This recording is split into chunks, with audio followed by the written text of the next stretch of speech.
সমস্ত কাঠামোগুলো পরিষ্কার করে দেওয়া, যারা বিপথে গেছে তাদেরকে পথে আনতে চাই। সে নিজে নিজে বিশ্বাস করবে, সরকারি লোক দেখলে বলবে যে আমার লোক, আমাকে রক্ষা করার লোক। তারা যেটা অর্জন করে নিয়ে এসছে এখন তাদেরকে দিয়ে এটাকে করিয়ে দেওয়া, আমাদের সমস্ত কাঠামোগুলো পরিষ্কার করে দেওয়া। সরকার বলে একটা জিনিস আছে, কিন্তু মানুষের কোনো আস্থা নেই। মানুষ মনে করে সরকার একটা দমন পীড়নের একটা যন্ত্র, যেখানে পায় যেখানে সুযোগ পায় তার একটা কষ্ট দেওয়া, তার থেকে নিংড়ে দেওয়া, যে সকল স্তরে।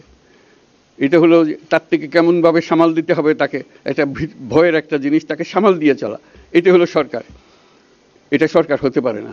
সরকারকে দেখে মানুষের বুক ফুলে উঠবে যে আমাকে সাহায্য করবে, আমাকে রক্ষা করবে, আমার সরকার আমার জন্য দাঁড়াবে। সরকার তার জন্য দাঁড়ায় না কোনো সময়। যে সরকার হবে সেই সরকার মানুষকে রক্ষা করবে, মানুষের আস্থাভাজন হবে। এটা কেউ জোর করে তাকে বলার জেনে আর ভালো আছে, এটা না।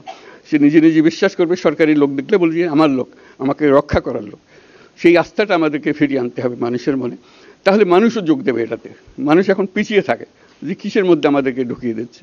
আমরা যেন জানতে পারি যে এইটা আমরা সবাই মিলে আমরা অগ্রসর হতে পারি। একটা বড়, সারা বাংলাদেশ একটা বড় পরিবার, এই পরিবার আমরা একসঙ্গে চলতে চাই এবং আমাদের মধ্যে দ্বিধা দ্বন্দ্ব যা কিছু সরিয়ে ফেলতে চাই। যারা বিপথে গেছে তাদেরকে পথে আনতে চাই, যাতে করে একসঙ্গে আমরা কাজ করতে পারি।